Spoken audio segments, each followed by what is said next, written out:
Essa que eu chamo que é o infantilismo da esquerda, há muito tempo eu digo isso, agora está se comprovando.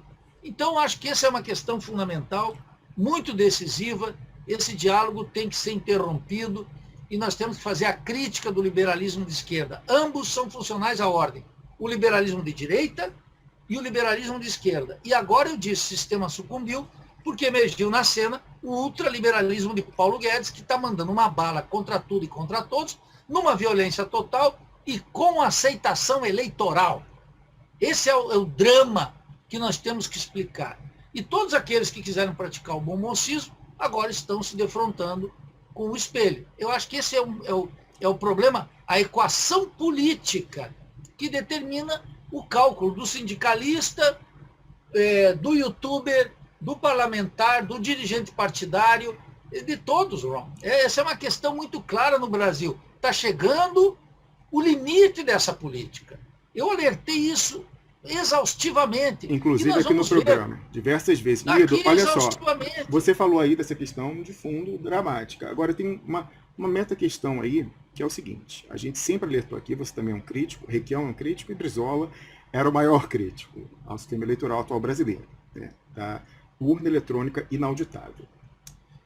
Pois bem, né, a gente aqui inclusive teve um artigo que a gente publicou, eu acho que em 2018, que é um compêndio com todas as fragilidades e notícias esquisitas sobre o sistema eleitoral brasileiro ao longo do tempo. A gente tem a honra, esse artigo ter sido republicado pelo Paulo Henrique Amorim no site dele, antes dele falecer, e antes do site dele, infelizmente, ser encampado pelo maior inimigo dele, que era o Daniel Dantas, né, que tantos processos moveu contra ele, que hoje em dia, pelas pessoas que lá falam e que falam, parece fazer parte, de fato, de direito do sistema Dantas de comunicação. Né? Isso é vilipêndio de cadáver. Assim, Paulo Henrique Amorim não merecia isso. Mas ele, que também era um campeão dessa causa da impressão do voto, pegou esse artigo, publicou, recomendando a leitura lá no Conversa Fiada, quando o site era digno desse nome. E, Nildo, eu devo falar o seguinte, né? Aqui a gente olhou aquela história esquisitíssima de Roberto Requião não voltar no Senado, né, com uma votação que era uma fração da votação obtida na soma por todo mundo que apoiava ele naquela eleição, outros resultados esquisitos em 2018, e eu devo dizer o seguinte, recentemente, com entendimentos que eu tive de pessoas que foram atrás disso, né, investigando, em mais de uma capacidade no Estado, eu saí muito reforçado da minha desconfiança com relação ao sistema eleitoral brasileiro, no sentido de que o sistema bota quem quer e tira também quem quer.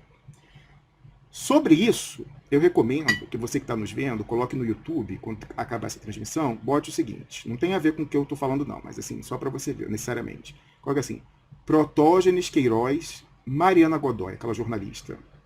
E aí você vai encontrar uma entrevista de uns 3 anos atrás do delegado, não é ex não, do delegado de Polícia Federal injustiçado, Protógenes Queiroz, ex-deputado, a essa jornalista, aqui na Suíça já, num local oculto e tal, pela questão de segurança. E ele vai falar várias coisas, dentre as quais ele vai falar que investigou e conseguiu relato técnico, conheceu técnicos da Justiça Eleitoral e pessoas trabalhando que pegaram a fraude como ela se dá, a fraude no sistema eleitoral brasileiro.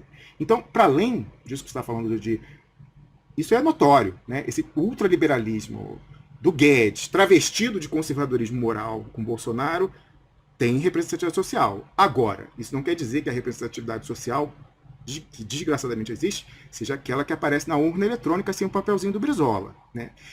Em cuja justiça eleitoral senta como presidente Luiz Roberto Barroso, que tem que explicar ainda qual a origem dos 2,5 milhões remetidos do ICC5. Então, para piorar o que já é péssimo, que é essa representatividade social do ultraliberalismo travestido de conservadorismo moral, comportamental, ainda ninguém tem como saber o que vai sair da maquininha. Né? Então, realmente, a gente está numa quadra muito complicada em que se alguém tinha alguma ilusão com relação à disputa da nacionalidade, depois das conversas que eu tive recentemente, assim, essa pessoa ainda está assim, muito no wishful thinking. Eu acho que temos que superar claramente essa visão da política resumida à urna e com os perigos da urna eletrônica.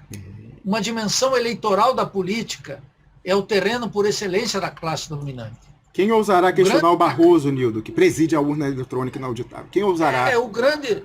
E tudo isso nós experimentamos. Eu vi a urna eletrônica no sistema venezuelano paralelo com o sistema da tinta e da apuração física. Ninguém tocou nisso. E esse protofascista que está aí, ele ficava falando nisso, mas agora silencia sobre isso. Eu coloquei sempre que o melhor sistema de apuração é o venezuelano. Eletrônico e físico junto. Dá para auditar e foi implementado por Hugo Chávez na Venezuela. Eu acho que é isso. E na próxima terça-feira quero fazer aqui a crítica do programa do PT. Quero dar um grande abraço a todos os pressionautas, aqueles que saudaram a minha presença aqui, aqueles que criticaram também, e a você, Ron. Portanto, não há que vacilar. Firmeza, adiante, e a esquerda sempre. Um grande abraço. É isso aí. Nildo, um abraço para você. Mais uma vez eu agradeço a atitude pessoal, agradeço em nome do meio e agradeço certamente em nome de toda a comunidade pela sua solidariedade na semana passada e por você ter vindo aqui mais uma vez e não fugir nada.